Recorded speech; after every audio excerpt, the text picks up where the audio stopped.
chewing on a kid? Who says that? There you go. It ain't time yet? Gradually. Oh, there we are. Blending. There you go. Oh, yeah? Come here, Mary Jane. Happy birthday to the dog. Oh, I can't really see. We're going to get out the show here in a minute. Can't We see need the Mary dog. Jane so people can see her. We can't see her. Oh, there she is. So we're going to get it that way. Look at her face. I love that. She could dance. She's Happy looking real birthday, happy. Mary Jane. Yeah, 13-year-old dog there. Oh, she's 13. We're going to get out here Wow. in a few minutes so you can see what's going on here. Wow. Let's see, we got. Oh, you know. It'll be dark, but we'll see her. Oh, okay. That's good. You know, they say never go on TV with the dog because it always upstages everybody else. Yeah. She's the star now, We're for going to sure. stage this for a few minutes, then we'll be Oh, gone. there we go. Oh, yay. Mary Jane is celebrating 13 years today. Oh. She comes to me from Nuevo Laredo when she Mm-hmm. was a baby. She But travels. she's a U.S. citizen now. She has Yeah, her green papers. card. She's Yes, legal. sure does, doesn't she? She's legal. She decided to stay here. Uh-huh. But, You didn't bring her across, did you? I mean, no. But she's 13 years old today, so we'll all Hey, what, join. Cookie? What? You let her put her in that truck, and then you go out there and stick your arm in there. You give her a treat. You ready? All right, happy birthday to you. Oh, Happy birthday to you. Happy birthday, Mary Jane. Happy birthday to you. She looks thrilled. Oh. Hold on, why don't you come up with a name like Mary Jane? You know, like, it's Well, like Mary or something? and then Jane. Oh, I see. You That's want, how he came up with smoking it. weed or something like that, No. huh? She's not Okay. Republican yet. That's just they teach me about You now. know, so that's what He happened. meant a libertarian. Supporting, Okay, All so, right. okay, y'all gotta go. Cramping us out. Happy birthday, Mary Jane. Bye, Mary Jane. Happy birthday. Happy birthday. Thanks for coming. Yeah, take your daddy and Pokey. We got to get down to We business have our here. ladies' night today. That's The right. first. I love that. It was cute. It was cute. But they was just in on our parade. We had to get them out We've the been way. waiting for our ladies' night. Yes, so we are excited, Angela. We're Yes, we excited. are, We're we excited. are. Well, tonight we have some dynamic women in our audience. Yes. Peggy Venable, yes, with Americans for Prosperity. That's Peggy. Woo-hoo! Glad to be here. I'm so glad you're here too. Thank you. We got a lot of things to talk about tonight. We do. And we do have Terry tonight, Terry Wareham, and she is from Bastrop Tea Party. Yes. Oh, if anybody said something about the Tea Party is racist, are you my sister? I'm Yes! glad we got that on live Yes, stream. yes. I'm glad we got that on live So we've got a stream. lot of things to talk about. Terry's got a lot of things that you want to share with us too, and I'm so excited about it. Now, Adela is my girl, my co-host. Yes, Adela is with TCRP, Love each Travis other. County Republican Party, and she is the Hispanic Outreach Director.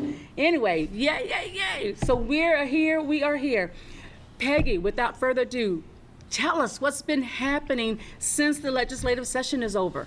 Well, you know, legislative session ended June 1st. So it really is, the dust is settled. People are now kind of taking an assessment just what happened this session.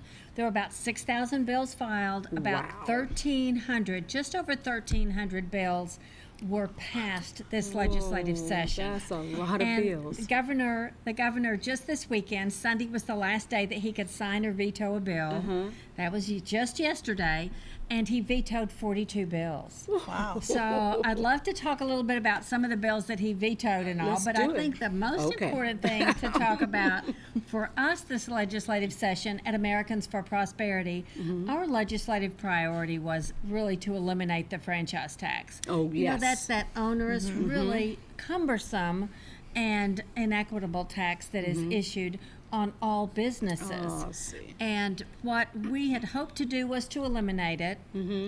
We've made great progress, though, because the legislature voted to reduce the tax 25% And it really created a pathway toward elimination in the future.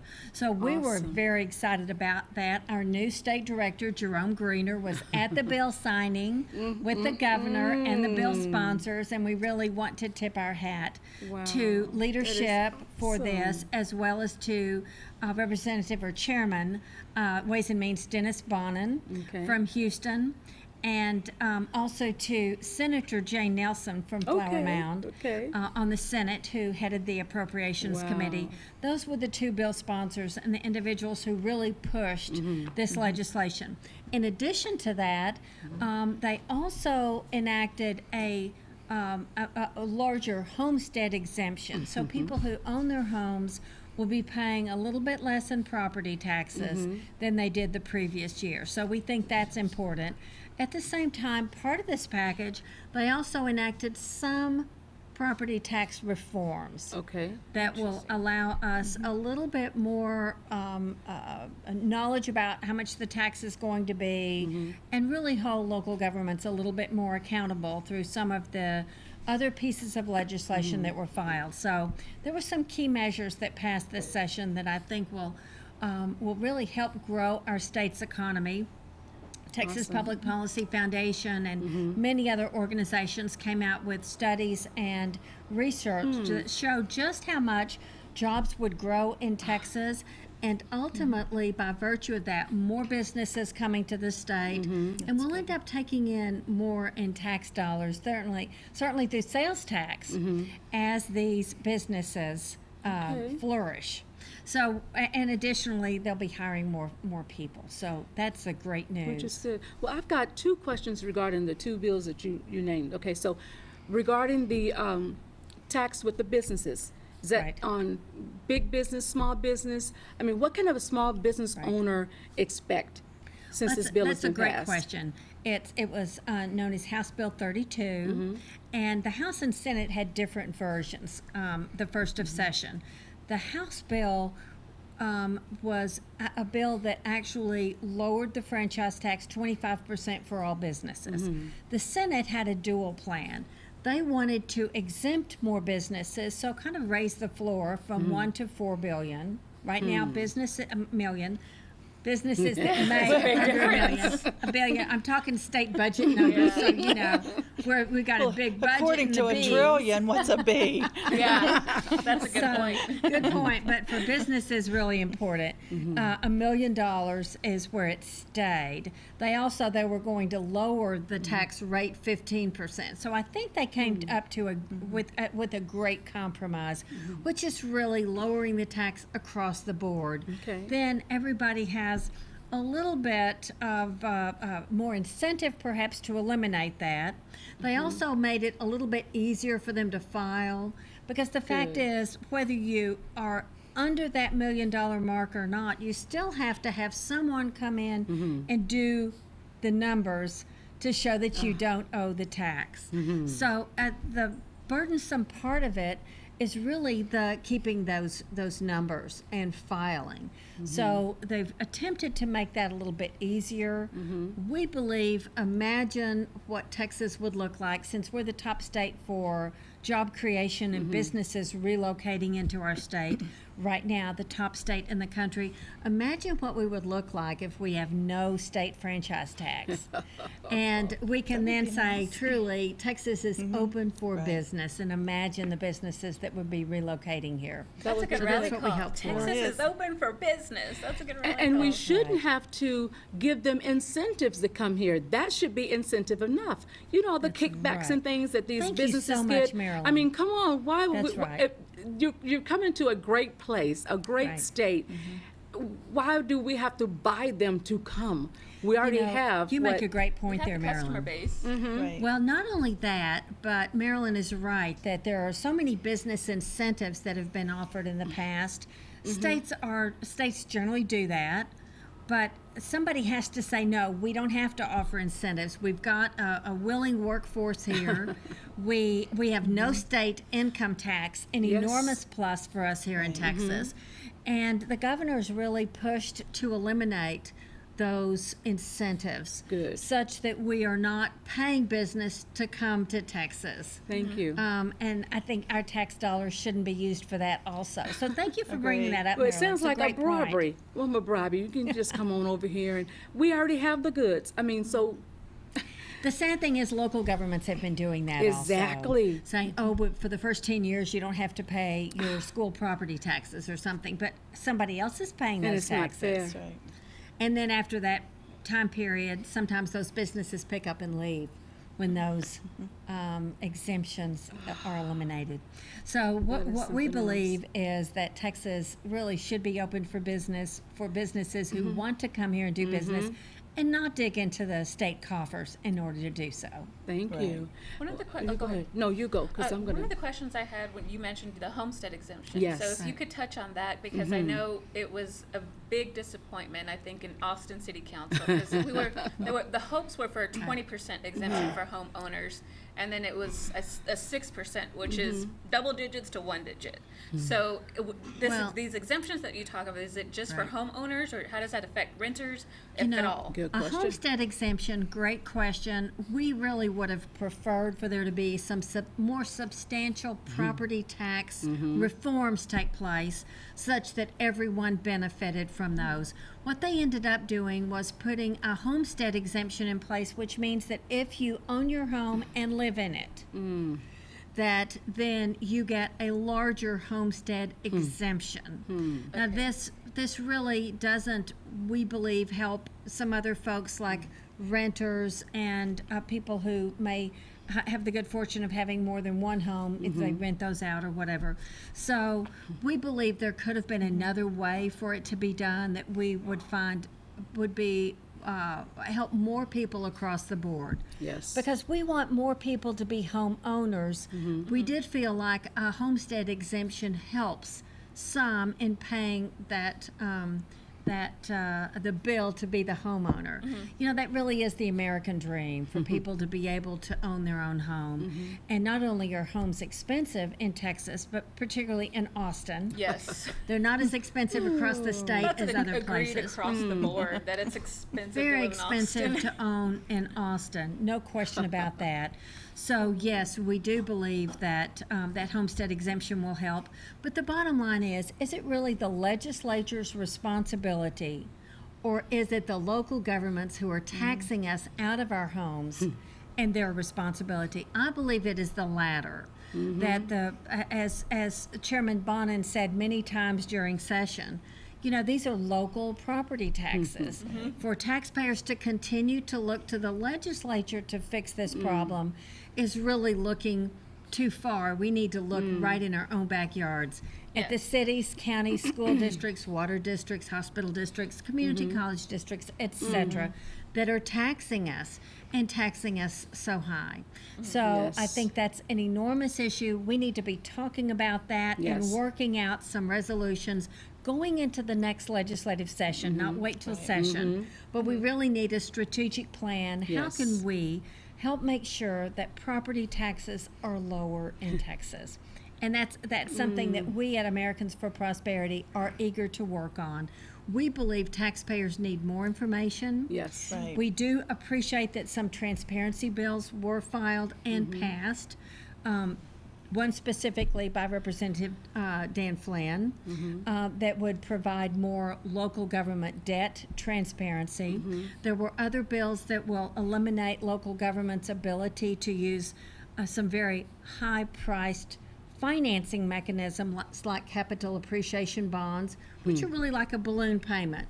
Oh, you don't pay anything in interest until the principals do, and then there's this enormous balloon Right. payment. And then you can't afford it. Then you can't afford it, and Leander ISD has used these and others. We also want to eliminate certificates of obligation. There were some bills to move on that. That really to discourage local governments from issuing these, what we call COs, which is debt without taxpayer approval. It was intended to be only for dire emergencies. But then what we saw was that some local taxing entities, when taxpayers refused to pass a bond initiative, some taxing entities stepped in and used this alternate debt mechanism to stick the taxpayers with more debt even when they said no. So I think the That's legislature pretty made some sneaky. significant steps in some of these areas. We're going to be coming out with a full accounting of all of these because we weighed in on a number of these local government debt, transparency, and property tax bills. It sounds like So we we're need to make a excited. trip down to Something's city happening. council Yes. because enough Yes, is enough. ma'am. I mean, that is Yes, so ma'am. sneaky, so underhanded. You know, and Peggy, you mentioned about, the American dream of owning a home. Right. At this present time, the American dream is to really to be able to afford to pay your rent. When we're talking Yes. about the city of Austin. It's the city of I Austin. mean, it is just particularly. ridiculous. People are leaving because they Yes. can't pay rent. And I think that's often a problem with a city that is both a college town and a state capital, because where there is government, there are always jobs. And sadly, many of those jobs are higher paying than those of us in the private sector make. So those people can afford jobs. So what do? Then they force the rest of us out of the ability to live in those homes. And you and I both we've met folks that have been, I know, on some of these shows talking about the fact that they have been taxed out of the city of Austin. Yes. I think Austin has one of the biggest problems in the state in regard to that. It is an enormous challenge, and I it hope the is. city council hears from folks. I hope your listeners here in Austin do contact their city council.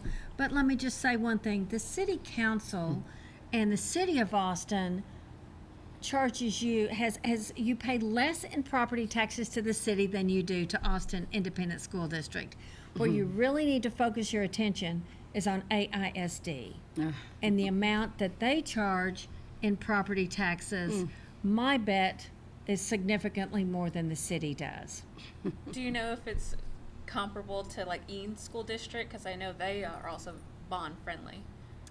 Bond friendly, but part of it is the tax rate that you pay, and then the other is the debt, and then you pay that in debt service. So I could take a look at that. Certainly, Eanes has a higher, likely higher property taxes, but their property is generally more expensive. Here in Austin, there's such a mix of property. And another thing I wanted to touch on about people being taxed out of Austin is there was already this kind of racial discontent, and then east and west, and so people being leaving, Right. they really feel like it is a cultural thing. Our inter-subgroup here is being taxed out of our apartments, our homes, whether it's a racial subgroup or a social subgroup. They take on, it becomes personal. Yeah. My race is not wanted here. My culture isn't wanted here. So they're moving, and then they take this exodus of people with them who it sets this mindset in motion that if Miss Maryland were to say, well, I'm taxed out because I'm African American, because that's what I hear on the radio many times, that it really becomes in their minds a racist thing, a racial thing, when really it's like, look, when we have Peggy Venable on, she's like, it's across the board, It is but across for the the board. person, but when you're taxed out and you are that renter, you are that homeowner that's taxed out, and you have to relocate, it becomes personal. And, Yes. and you find bet. I think your mind finds a way to recategorize that, and unfortunately, it's not a good categorization. Well, the wonderful thing about Austin is we love our culture, and there are communities here, and we relish the diversity that we have here in the city. And I do think we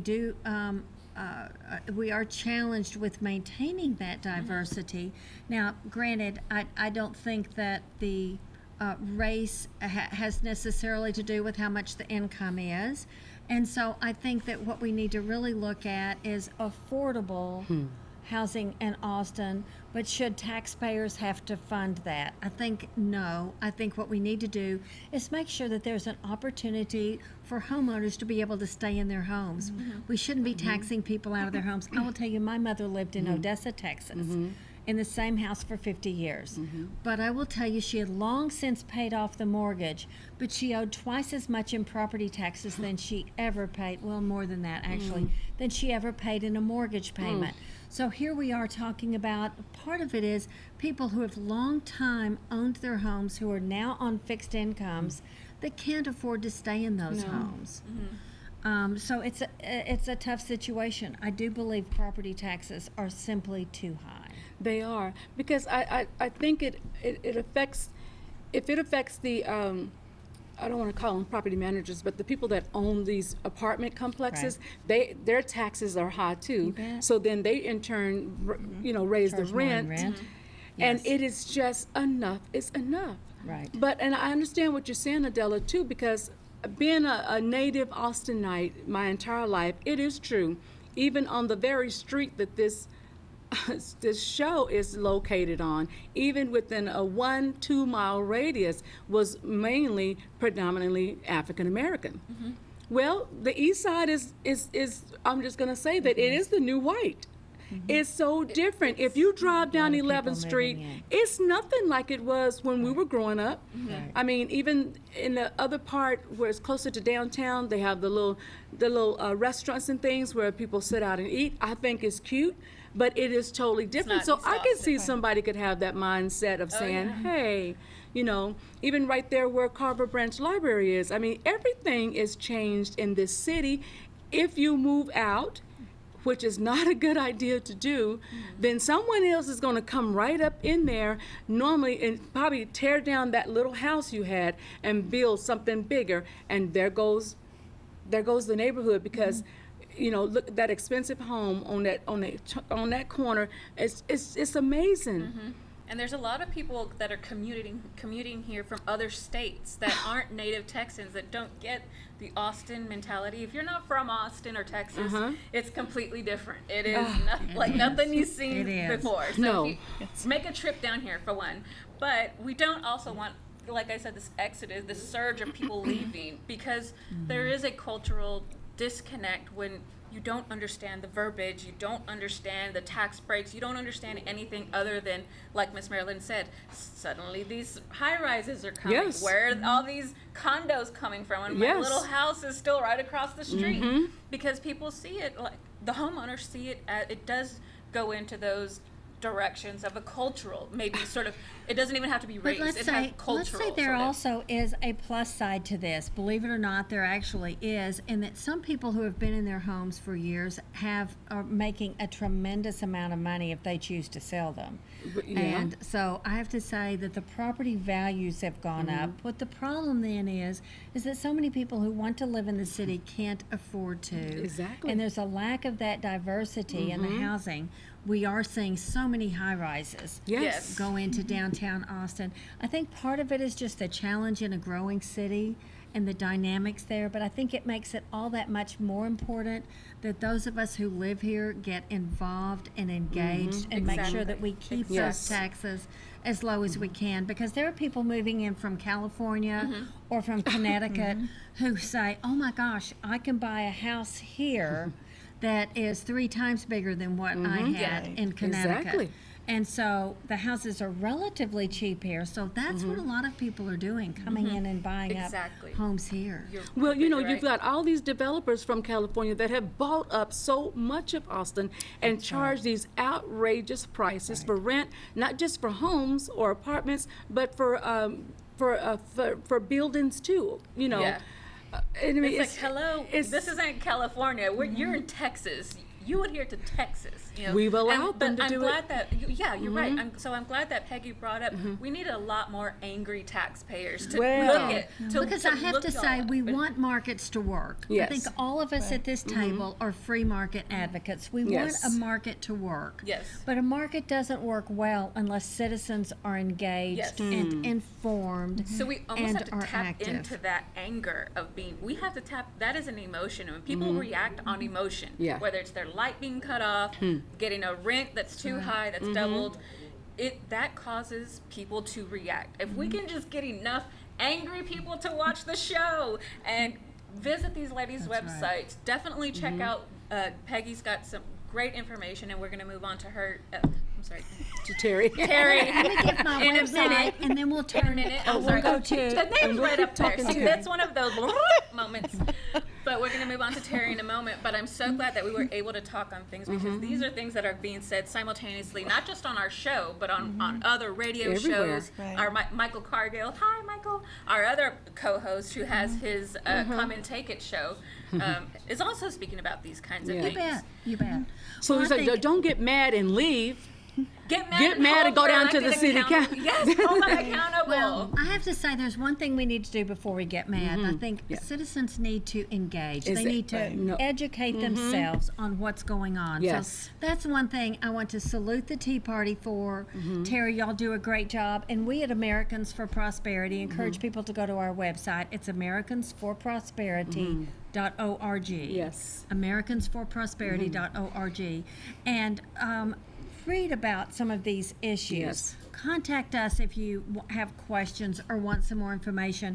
But we encourage people to volunteer. Volunteer to get involved, and that's really Yes. how you learn more about what's going on in your community and how you can effectively impact Yes. it. I do believe people getting angry is a mechanism to do that, but I think anger doesn't do it. We really need to be engaged and informed and work with our elected officials to make sure that they have alternatives, that they understand what we want and expect them to do. Because I can assure you, the people that want to raise your taxes are contacting them on a regular basis. We want Right. citizens to do the same. So thank you for Exactly. that. Thank you, Peggy. We appreciate you. All right, Terry, come on, just delve in there. Well, I would like to sort of follow up on what Peggy said here.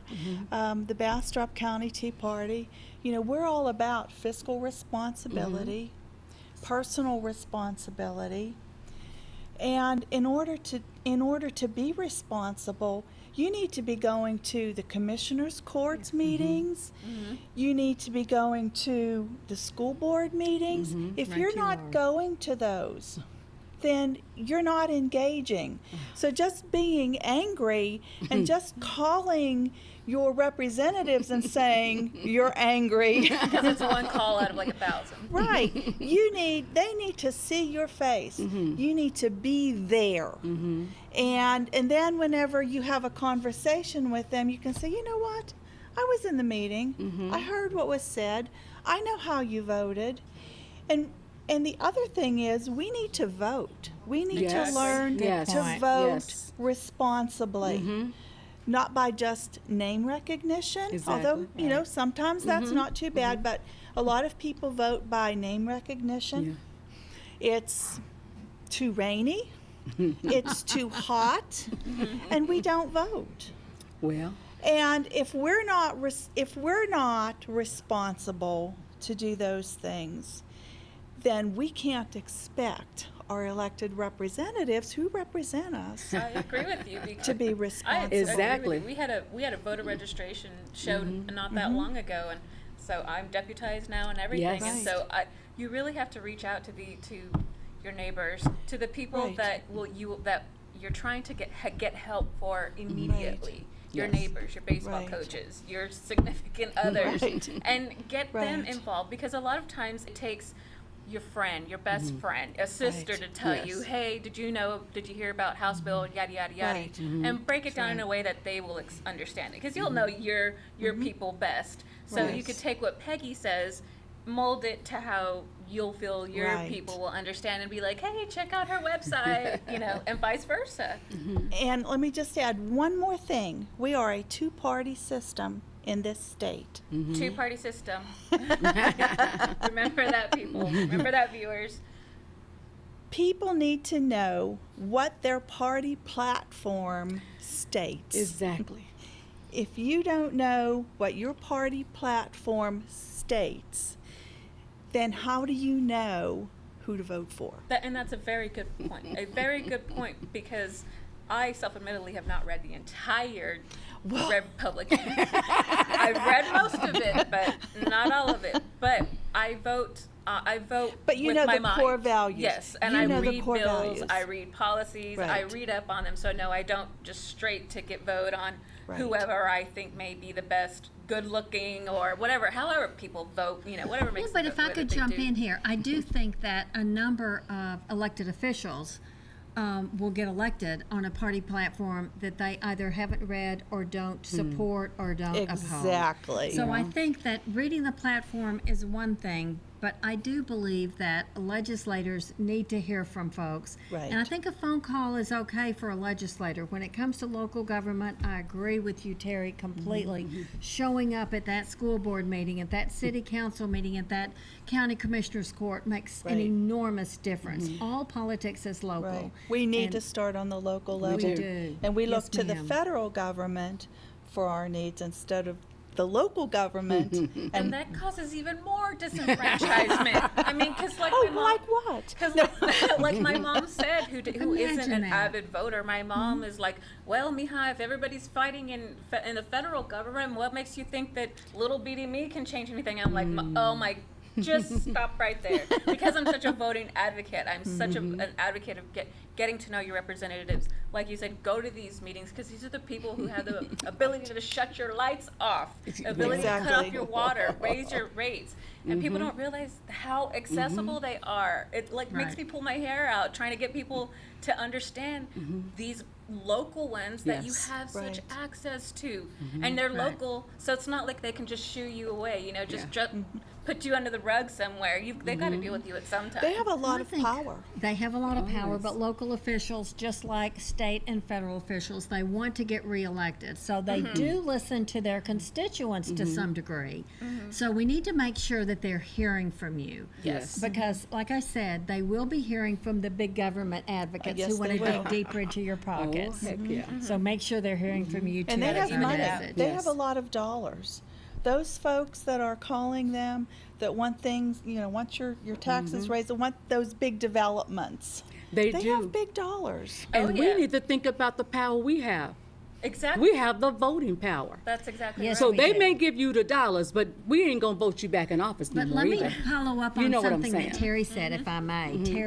Terry made a great point. If they have money. Yes. But part of that money that they have is your and my tax dollars. Yeah. Let's remember that there is Yes. something called taxpayer-funded lobbying Mm-hmm. Right. that you and I should not be forced to fund lobbyists that Yes. school districts hire or that school districts associations Exactly. hire 100% or that the agree. Texas Municipal League or the Texas Association of Counties hires to do what? To Take our money. to oppose tax reform or lower taxes, to oppose more government transparency. I could tell you instance after instance. I sat in hearings this session, and these lobbyists from these associations were there opposing good government measures, which would have given you and me more transparency to see just what they're doing. It's like sharks in the Yes. water waiting You for know blood. it. Yes. I Well, smell that blood. I think Yes. it's That's time right. we end that. I think Yes. it's time that we let our elected officials, and let me say, session may be over now, but elections will be gearing up. Yes. They'll be gearing up, particularly in the fall. Presidential. And coming up. we will start having the ability to talk to candidates for legislature Yes. upcoming. Right. And these are the kinds of conversations that we need to have. Don't wait until they're seated in the Capitol office. We need to be having these conversations at candidate forums, Yes. at the grocery store where we see them, at our churches, at the Exactly. schools. We need to be talking to them now.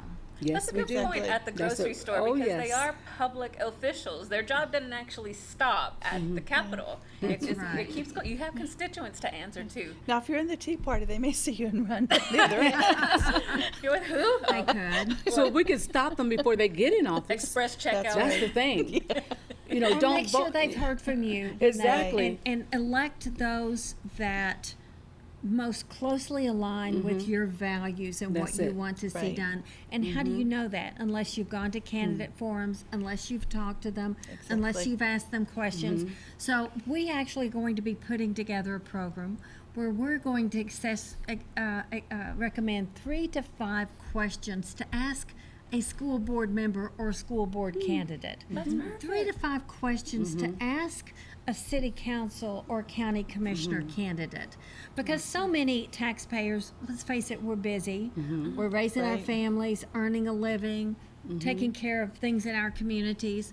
So it's hard to keep up with Yes. everything that's going on. We'd like to help them do that, as the Tea Party does also, educating them and giving them some ammunition, so to Yes. speak, so that they can Exactly. talk to elected officials in a more knowledgeable That way. along awesome. with actually attending, and if you actually know this person's campaign, what they what they campaigned on, I'm really big on. Well, remember you said you would do for district yada yada. Well, Good it's for in your you. materials, so let's Right. get the ball rolling. But Good that's for you. also ammunition, and that's It going to be is. so good because, like you said, busy parents or voters that may not know exactly what they want to say Yes. or how to, Right. or get That's get good. That's intimidated good. coming Yes. up to an Right. elected official and they're like, what do Right. I say?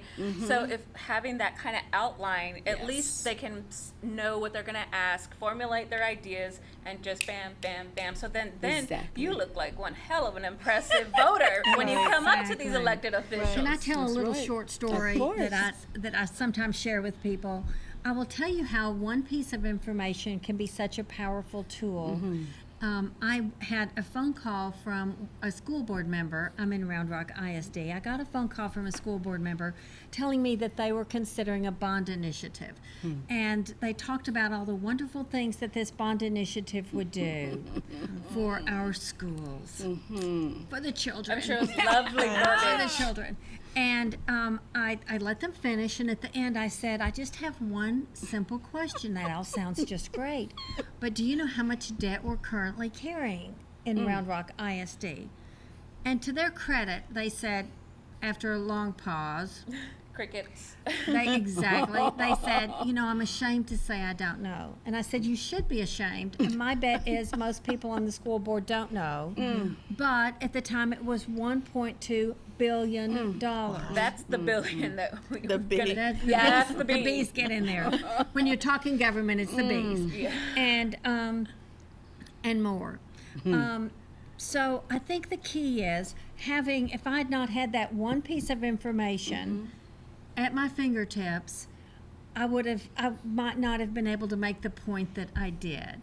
And it really doesn't mean you have to know everything, but it does help to know a few key points and make sure that they do too, because my bet is from this time forward, that school board member will never not know how much debt is being carried by the school district. It was a great learning experience for her. And For them. I do know that your group puts this information out in lovely chart form for every school district in Texas. Awesome. We do. Thank you. As a matter of And fact, it's very helpful. it is. I hope Really you've good used tools. it. We want that information to be used. As a matter of fact, we do have a website called Red Apple Project, which focuses on education that. Right. issues. And usually the Texas Education Agency comes up with that one-page snapshot Right. for every school district. And we add to that the superintendent's salary and the amount of debt. We think those are important Interesting. figures. Yes. Interestingly, the Texas Association of School Boards is late getting that material out this year, and it should have been out the first of the year or in April at the latest. Now, they promise it'll be late. done by the end of June. Crickets. And so and part of it is because they aren't required by law to do that. Now, the information is all available. School districts turn it in through a reporting system that goes to the National Center for Education Statistics. It's all online, U.S. Department of Education, where I used to work. So I know where all that data is, but digging that up as an individual is not easy for your school No, it district. isn't. It's very hard to find. It is wouldn't very know where to start. difficult You've to done find. a lot of. It's Yes, ma'am. magnificent. Trust me. So we like the snapshots, and we will likely next legislative session ask that be mandated as part of the Texas Education Agency's responsibility and have it come out in an earlier time period, even if it costs the state a little bit of money. Transparency is okay Yes, to yes, spend money, yes. to promote information for taxpayers, for you and me. Yes. Exactly. So I just wanted to share that that's with great. you Which is too. great. Which is great. I love So that. Can you share with us a little bit more about what you do in the Tea Party? Because I think when people hear Tea Party, it's like this freak out of Yeah. like, you know. It's- So, I mean, she looks completely normal to me. Just so for people Who that says are- it is a freak out? I don't know. You believe me, the things I hear and see and read. So, I mean, you look Well, not it like depends what on who people you ask, describe. really. I mean, she looks like a I lovely mean- lady. I mean, you need to ask around. You'll probably get different stories. So I think for the people who have only heard negative connotations about the Tea Party, maybe you can chime in a little bit Okay. on what the Tea Party does and your role in the Tea Party, Bastrop Tea Party. Well, I'm with the Bastrop County Tea Party. All right. We have not organized as a 501c anything. We are just more or less a club. Our goal is to get information out, to get people engaged in their government, and that's pretty much what I do. We sponsor meetings where we have speakers that come in and inform us. We don't have regular meetings. We have meetings when there's an issue. We'll have a meeting. What we found was when we had the regular meetings, we had 6 people show up at mine, the Republican, this one, this one, this one, this All one. these this- different There were groups. the same Yes. 6 people, you know, and then maybe we would have an extra person show up and we were like, do we have enough So time? happy. Is there enough cookies? What are we Fresh going to do? You know, and you jump on them and, Yeah. and then they never come back because you scared them off. Yeah. But so we focus on issues, and we've been very successful at that for up until now. That's so good considering the 6 of you. Yes.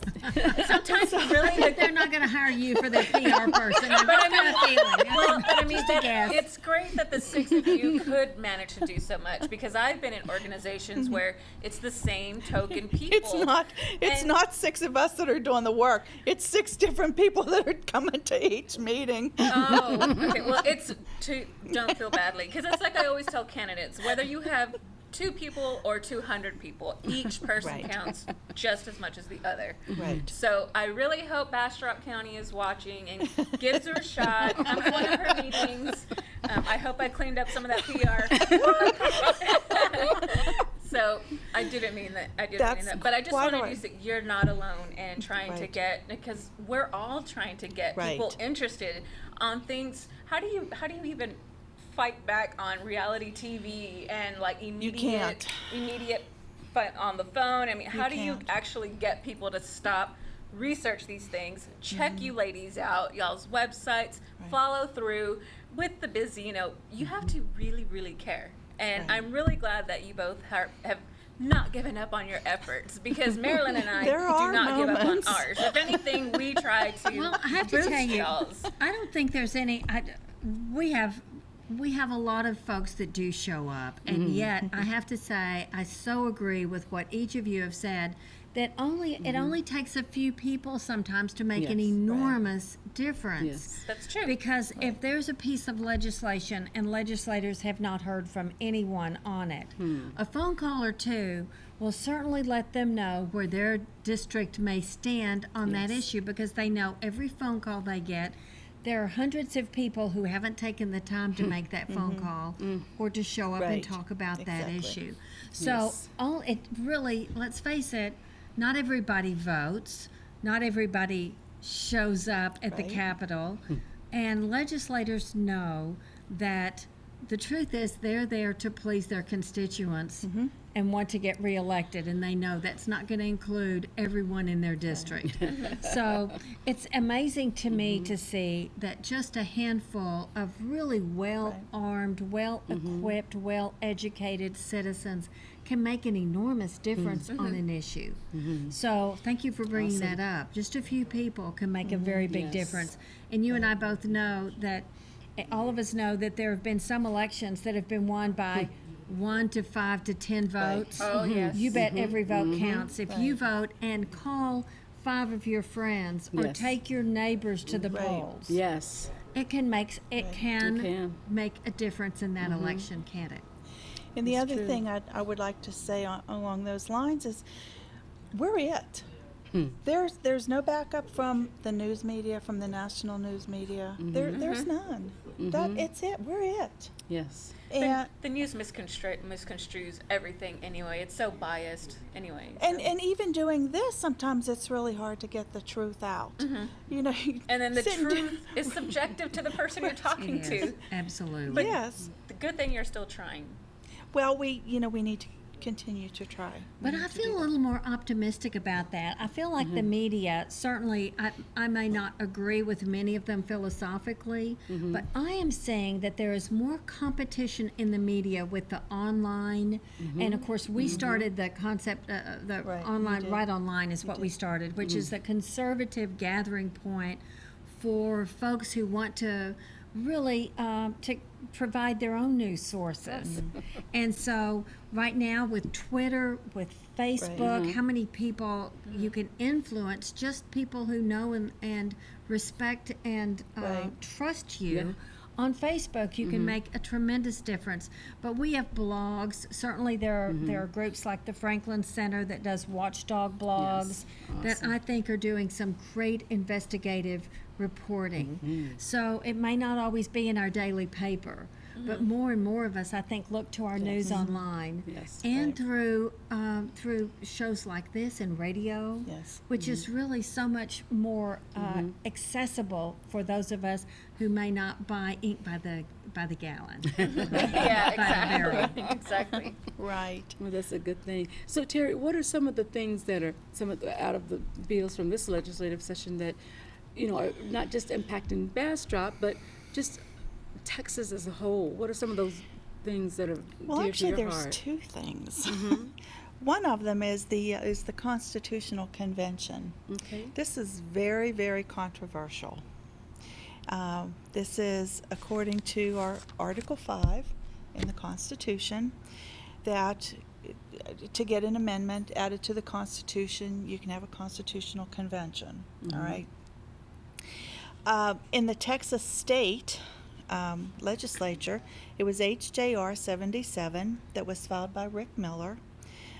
It was in the it was voted on in the Texas State Affairs Committee, and what this was for was, and it passed. I'm sorry, it passed. Never made it to the Senate, but it was applying to Congress to call a convention under Article 5 of the Constitution to impose on federal government fiscal restraints, limit power and jurisdiction, and limit terms of office.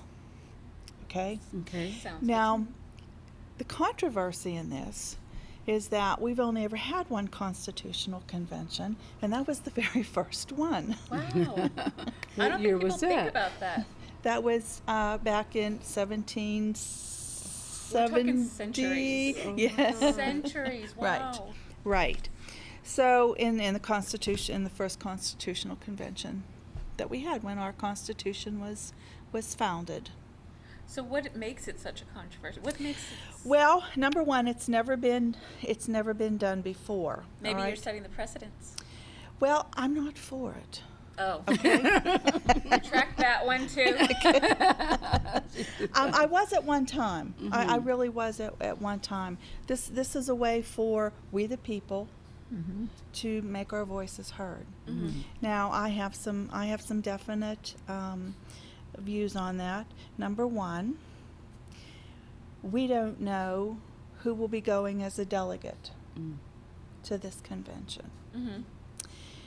It's stated that, well, and there's no particular rules for this convention. So we've been told that, well, we'll set the rules and we'll just go in and vote on fiscal responsibility. Just set contingent rules. Just vague. That's what we'll do. This is what we're going to vote on. This is the amendment. Let's say we want to stop the overspending, okay? So that's what we're going to go vote on. We're going to make it against. We're going to put in the Constitution that we want our legislators to stop overspending, balance the budget. Okay, well, that sounds good. We're for fiscal responsibility. But when you go in there, who's to say You're not going to change the rules. And the reason that I have come to that conclusion is because of the current administration. Now, I realize we didn't get to where we are just by him. This has been a gradual process. But we have an administrator that has bypassed the Congress. We have laws by executive order. We have open borders. We have illegal immigration. We have all of these issues. And when you look at the administration today, it's like, remember earlier I said, well, we have the two-party system in Texas.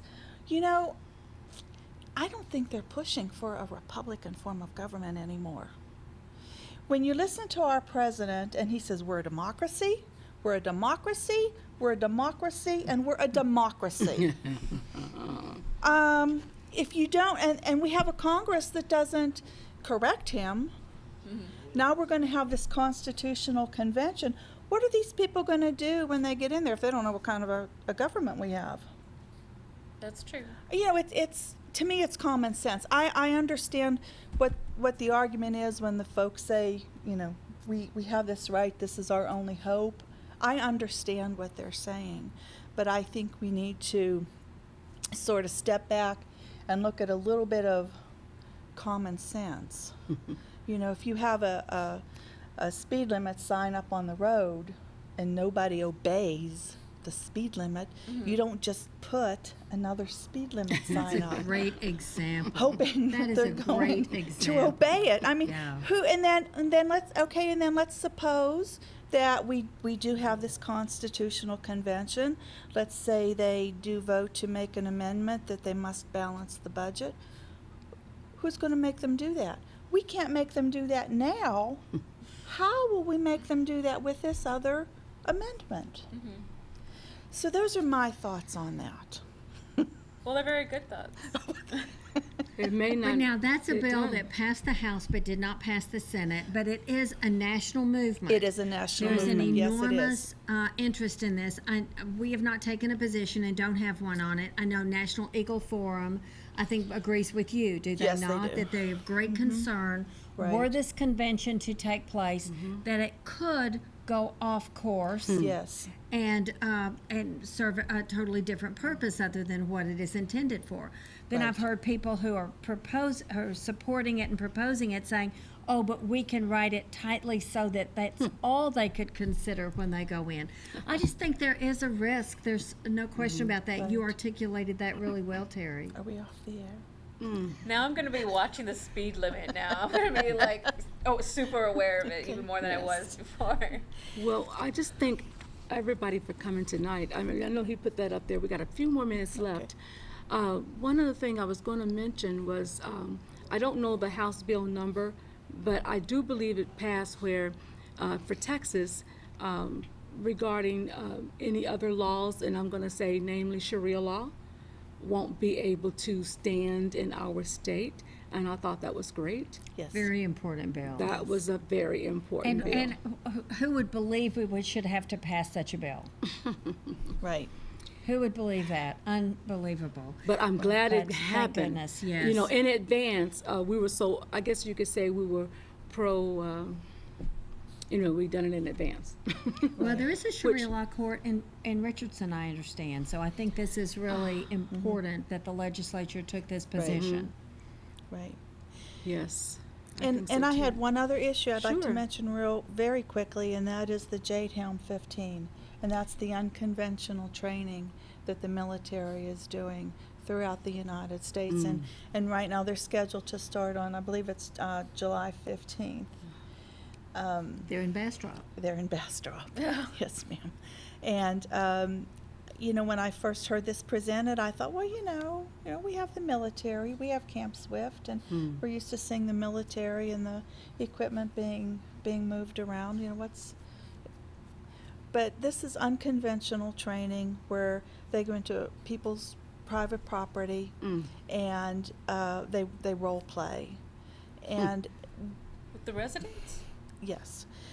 Well, that's what it was originally, and then we had a special meeting, and then it came out, oh, no, this is just private property that they were invited on. There's a lot of discrepancies there. There's a lot of concern. Mm-hmm. There's a lot of conspiracy. But I think that we need to ask questions. Yes. This is also the training that Governor Abbott has issued the Texas State Guard to monitor, and I'm not sure how this is going to happen. There's more of a buffering type of a situation, so I really don't know, but people are very concerned Well, I can over see this that. training. Yes. What is the purpose for it? What is the purpose? What is the sole? Do you want to know what the military says, or do you want to know what the conspiracy people are saying? Both. Well, the military says that this is like the during World War II, during the French Resistance, when the Germans took over, and originally they were to come into an area and try to make friends with people. Who can they trust to set up a meeting? A lot of folks believe that it's a starting point. Mm-hmm. Hopefully not, but that if something were to happen, that it would bring about martial law. Yes. That's a lot of people's thinking. There's been a lot of discrepancies from the way the program was first presented to the way it was presented during the special meeting that the Bastrop County Commissioners had. Well, So the thing too is that should this happen in Bastrop, who's to say that it won't come to another county? Well, I mean- actually, it's in other states. It is in other counties in Texas. That they're doing this? The military Yes. practicing with in their homes? Well, On their property. on their or having property. access. on their But are they property. willing But they're citizens? supposed to get permission to come Okay. onto your property. To my knowledge, they have not gotten any permissions yet. And at first it was like it was covert. Well, covert is secret. But then it was, well, we'll have orange armbands on so you know who we are. Well, then how is it covert? So is this like a quasi different form of eminent It's- domain? Well, No, I We- wouldn't say we- eminent domain. no. I In don't the think sense of there's a- coming in and taking over, like you said, without permission. they're saying they have permission. We don't know where they have received that permission, but they're doing exercises in the city of Smithville, and supposedly out on somebody's personal Well, property. that's news to me. I'll have to check this stuff out. Google Jade Helm 15, Okay. and there's everything on there you can imagine. J Home 15. Yes, Jade but I Helm do think that 15. as citizens, we do need to be aware. We do need to be educated, Mm-hmm. and maybe stand our ground. I don't know. Well, Absolutely. For sure. Absolutely. We're here. That so- is amazing. Well, ladies, we just appreciate y'all coming tonight. Thank you for having You me. have Thanks you're for such a having me. wealth of resource of information, and we certainly want you to come back again as well. So we're going to take the information that you provided us, and we're going to go and do some research on our own. Thank you. And that's exactly what we need to do. Yes. We need to Thank you educate so ourselves much. in so much. So thanks for coming. Thank you both. Thank ladies. you. Real quick. No show next week. We'll be back in July. And I think the studio's gonna be closed in August and September. We'll know more, the first Monday in July we'll be back. See you later, folks. Y'all But get you it. Thank do you. come back, though.